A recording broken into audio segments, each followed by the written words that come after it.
Hi and welcome back to the channel today. My name's Neil McCoy-Ward. I'll be your host for this video.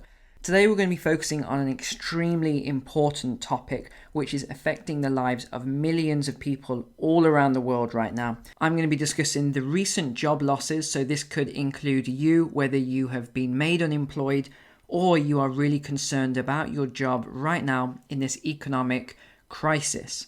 I'm going to be telling you the sectors that you want to avoid when applying for jobs. I'll also talk about the sectors where we've had the biggest losses and who is recruiting right now. So with all of this information, you'll be best placed to help yourself and your family financially. I was led to create this video after seeing this article from the World Economic Forum, and they talked about how 2 out of every 5 jobs, so this is 40% of those jobs lost during the recent outbreak, may not come back. This isn't saying that 40% of jobs have been lost. No, this is saying out of all of the jobs that have been lost, 40% may not come back. And it's actually 42%, but we'll go into that in a moment. Now, the data I'm going to be referencing from today is the working paper number 2020-59. And this paper is really focused on a reallocation of the job market as opposed to other sectors. Now, I'm not going to go through all 41 pages here because there's a lot to go through. What I'm actually going to do is I've already gone through this for you. I've read it in detail, all pages of this, which was a lot. And I've put it into a summary for you so that you can take full advantage of this. So the main focus for me is going to be from pages 3 to 7. If you do want to read this document afterwards, this paper in full. So let's just focus on this then. So firstly, let's focus on where we've had the job losses in the marketplace. The most obvious one, which has been absolutely decimated, is restaurants. So if you are currently working in hospitality, there's a good chance that you're amongst the 90% of people that have been either furloughed or temporarily put on some form of period of absence or leave, or you've simply been made unemployed by your employer. I'm going to be focusing on this point as a case study to show you just how badly restaurants have been decimated and where the jobs will come back in this sector. The next area is retail. If you're working in retail or you have been for a while, you may wish to reconsider another industry to get back into for your work, for your employment. So all of these that I'm listing here, these are my recommendations, which I've been making for the last 3 to 4 months now on sectors where you do not want to be putting your eggs in that basket. Even if you've been employed in that sector for 20 years, now is the time to start looking at other sectors, and I'll explain why in a moment. Cruise lines, again, been decimated by this crisis. Airlines as well. And the reason these have been decimated so badly is because people don't want to travel right now or be in an enclosed space in this climate. Just a couple of months ago, I was flying back from Spain with my wife, and I have to tell you, we were really uncomfortable being on that flight with people coughing and sneezing and all sorts. We were absolutely sure we were going to contract the virus, but very fortunately we didn't, and we still haven't to this date. But this is a high risk area, and we've already seen massive layoffs in these areas, and I don't think these layoffs are over yet. Anything to do with entertainment has been hit very, very badly, and I believe it's going to continue to be hit badly. This includes movie theatres or anything where there will be an enclosed space, but also bear in mind the economic factors, which is a lot of people have lost their jobs. A lot of people don't have a lot of money right now, so they don't have that same disposable income that they had before. And I always use the ratio of about 25%, 20% of most households is disposable income. Well, with these job cuts and these job losses, this has been just, squeezed. This area, this 20-25% has been squeezed out. A lot of people don't have this disposable income. So things like luxuries, going out for ice cream and things like that and going to watch a movie, these have been put on the back line. These have been cut out of most household budgets for the foreseeable future. The next industry is the events industry, and this covers the entire events industry. There aren't any event companies that I know of that are immune to this. Now, for example, I own an events company. That events company is dead. It's been dead since February, and I can't see it coming back until next year. So I've lost pretty much 95% of my income from that business, and I just don't think that's going to be coming back. So this could go right across the spectrum, from concerts to music events to business conferences to seminars, anything where it involves holding an event with a large number of people in the same room. This has been hit really, really hard and will continue to be hit hard for the foreseeable future. So if you currently work or have worked in any of these industries of late or over the last however many years, my advice to you would be to start looking immediately into other industries for work, especially if you can cross over some of your skills into a different industry. Then that is one thing I'd be doing straight away. I wouldn't be holding out hope that you're going to be getting your job back, even if your employer has told you they will bring you back on as soon as they can. On my channel, people have been discussing this in great detail about how their employer has been saying to them, oh yeah, I'm going to bring you back, I'm bringing you back. And then they're waiting. And then they get a letter through the post. Sorry, your employment has been terminated. A really cold letter from some employers who simply just cut their staff. Because remember, and again, this may not be true for your business that you work in, but remember that a lot of these companies can be quite ruthless, especially if they are focused purely on profit margin, which is a lot of companies. If they're focused purely on profit and the margins, then they do see employees, and again, I don't agree with this, but they do see employees as an expense, not as a human being. And that's something you have to really be aware of. As much as we all want to believe in a lot of these corporations and believe they're good people behind them, they may well be, but when it comes to anything, especially if it's shareholder-led, then the shareholders are usually absolutely ruthless, and the first thing they will cut are employees. So just bear this in mind. Let's take a look now then at where a lot of the reallocation of these jobs have gone to then. So this is the gain in jobs. And just for clarification, a lot of people have painted a rosy picture around these gains. Do not fall for this. This is just smoke and mirrors. You're talking here about 1 million or so job gains versus tens or even hundreds of millions of job losses. So this really is like a drop in the ocean in comparison to what has occurred in the losses. So let's look at some of the lower skilled work that people can get into right now. So if you are looking for work right now and you don't have a lot of qualifications or education or skills, what could you do if you're looking for some fairly lower skilled work? And then we'll talk about some higher skilled work. Well, Walmart, most major grocery stores as well are recruiting right now. They are hiring. Walmart has hired 200,000 just in the last couple of months. Amazon as well, for their distribution centers, has hired over 175,000 workers. Dollar General, 50,000. Lowe's, 30,000. And let me just talk into these a second. So the reason that Dollar General and Walmart and things like that are doing so well is because any retailer that sells low price products in a recession is always successful. We can look back to the 2008 recession and we saw that some of the dollar stores and things like that, they were the biggest growers in the recession. McDonald's, low price food. These again will be the areas, the companies that grow during this recession. So if you're not an employee and you're one of my subscribers that's watching for some insight into investments, this could be a good investment area for you. Lowe's, 30,000. Now the reason for that is because, and again, I'd highly recommend you watch some of my videos on the housing market. A lot of people are fearful at the moment of putting their house on the market, so they instead are renovating and improving their home. Combine this with a number of people in lockdown who had nothing to do, so they decided they were going to improve their home as well. This is what has contributed to this big growth with Lowe's going on a recruitment campaign.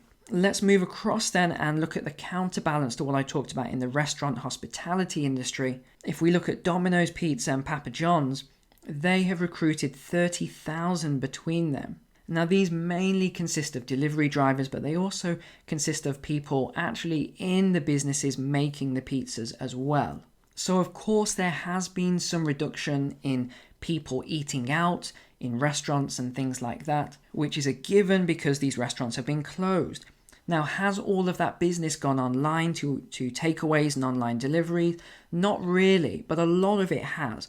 A lot of it because it's a habit, and when people have habits, they don't like to break those habits very easily. So a lot of that habitual Friday night pizza, and the like has gone online now. So that's why Domino's and Papa John's have had this big recruitment campaign, and that is where the jobs have gone there. CVS, the reason I've highlighted this in orange, even though they've recruited 50,000 new employees, you have to put this into context. I personally think CVS will be doing layoffs in the future because they've needed to recruit these temporary, some of them permanent, but a lot of them temporary workers to help restock, to help with the sales, to help with all the other stuff in the stores, because a lot of people were rushing out to buy medicine. What do you do in a health crisis? You stock up on medicine. So of course CVS have had to recruit so many people right through their supply chain. This isn't just front of house, this is right through their supply chain.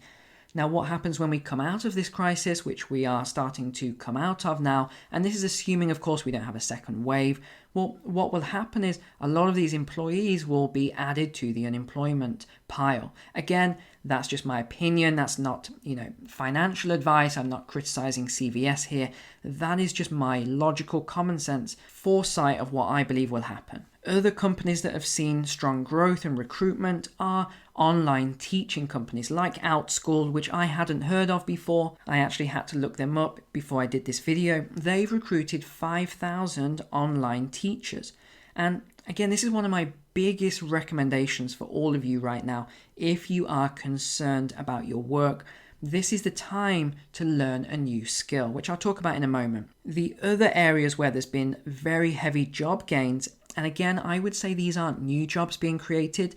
These are more cannibalizing other companies and I wouldn't say stealing, but grabbing, shall we say, their top level employees, their best of the best. And this is throughout tech companies. So you've got Apple, Google, which is Alphabet, Facebook, Amazon, etc.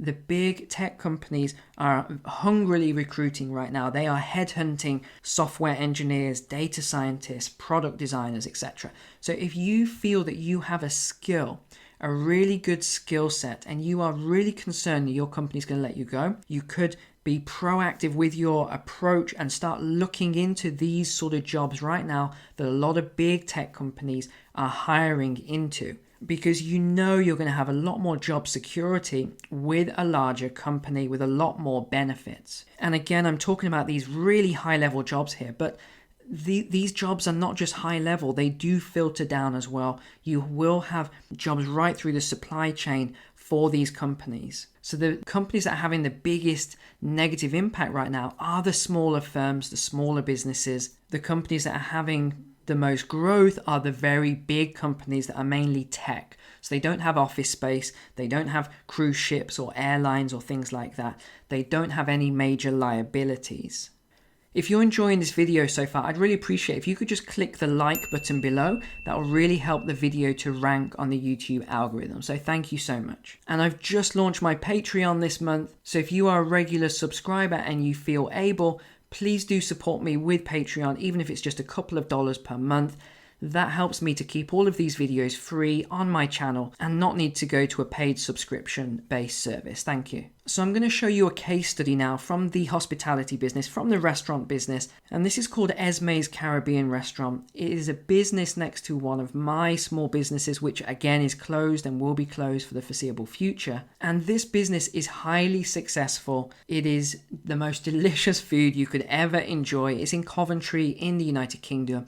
Always queues out the door, booking is essential, and they typically have about 10 staff in that restaurant. Very successful. I'd highly recommend you ever go there if you get the chance. Now let's look at what has happened since COVID. So this is post-COVID. I know the owner very well, we're very good friends. She said that she would much rather just keep it as takeaway only now, because it is so difficult to run a restaurant with social distancing, which is going to be here for another 6 months according to the government guidelines. And she's doing pretty well on takeaways. She's probably gone down to about 3 staff. She didn't say exactly, but I've seen about 2 or 3 people going in and out. So I think she's on about 3 staff right now. So when we compare this, that results in a 7 or 70% job loss of in-house staff. And this is pretty typical with a lot of restaurant owners that I've spoken to who we're in a large networking group together.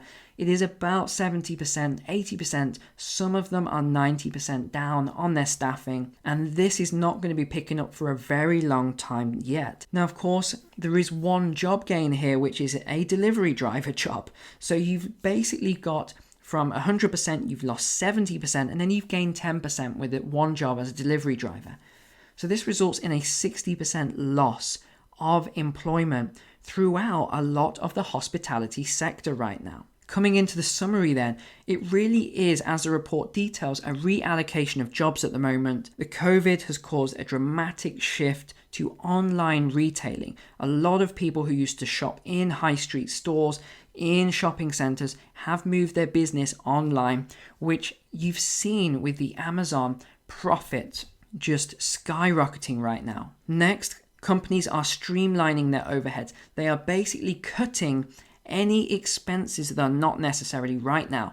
That includes heavily employees, it includes outsourced agencies, it includes office space. A lot of people are giving notice on their office space. A lot of people are working from home. Companies are cutting costs in a way not seen in decades right now. So here's a recommendation for you. So you really want to be applying for jobs in growing sectors, not shrinking sectors. Think long term in terms of your employability. Don't think short term. Don't rely on other people like your employer to look after you. Because although there are some of us who are good employers out there and we will look after our employees, a lot of them, unfortunately, from my experience, will not look after you. You will be the first person that they will cut if they need to. So just be very, very careful. And if you have been made redundant, or you have lost your job, or you've been furloughed, the chances are quite low that you will be going back to that job. Not for everyone, of course, but for a lot of you, the job is unlikely to be there when you get back in its form that it was before. It may be something very different. The wages may be a lot lower. You may be taking on a lot more work for the same money. So things will not be good for the foreseeable future. One of my biggest recommendations that I always advise all of my clients, all of my students, all of my subscribers is that you need to be learning new skills all the time. And this is a daily thing, a daily task. And this doesn't have to be expensive for you. You can learn skills on YouTube for free. You can take courses on Udemy, for example. Udemy is an online platform. You can get courses for $5 or $10 sometimes, just to get those skills on your resume so that you can actually show that you've been doing something, retraining yourself, that you can move your skills across to another industry. So to summarize them, and I would agree with the study, a lot of times, as you know, I disagree with a lot of studies when I get my critical thinking head on and I go through the minutiae of what a lot of reports say. I tend to disagree most of the time. On this occasion, this is a fantastic report and I agree with pretty much everything that's in there. There's only a few things that I would question, but I do believe this is fairly accurate, and they're predicting a 42% loss of jobs. So these are jobs unlikely to come back in the near future. And this doesn't even include unemployment scarring. If you've never heard of this term before, it basically means higher unemployment equals higher unemployment. An economy that is unable to create sufficient new jobs can end up with a permanently higher jobless rate and slower productivity growth with increased welfare dependency. That is what unemployment scarring does. Now, if you really want to learn in depth why, if you're unemployed right now and why unemployment leads to more unemployment, I highly recommend you watch this video here. Why the economy isn't coming back strong this year. I just posted this 2 days ago. You can see already 25,000 views on it. You really have to watch this. It is a much watch video for everyone, whether you're employed, unemployed, or you're worried about the economy. This will break everything down for you and explain in detail what's going to happen. Slightly long video at 38 minutes, but it is worth the time. So to summarize then, we have 3 job gains for every 10 job losses, which equals a net loss of minus 7 jobs. Ladies and gentlemen, this is going to be very, very difficult for a long time to come. And you know, if you've been watching some of my other videos, I'm a big critic of the V-shaped recovery theory. I do not believe or agree that that is what is going to happen. I really don't think that we are going to go into a V-shaped recovery. This is going to be more of a drawn-out L-shaped recovery, a Nike swoosh shape recovery, which may even become a W-shaped recovery, because I do think we are going to see more drops to come. And I'm sorry to be the bearer of bad news on that, but I hope this video really helped you. Please consider subscribing if you haven't already. And if you are able to support me on Patreon, I would really be very grateful for that, especially in this economy where I have suffered a lot of losses as well, just like most of you. So thank you so much for watching today. Take care, God bless, and I appreciate you all. Thank you.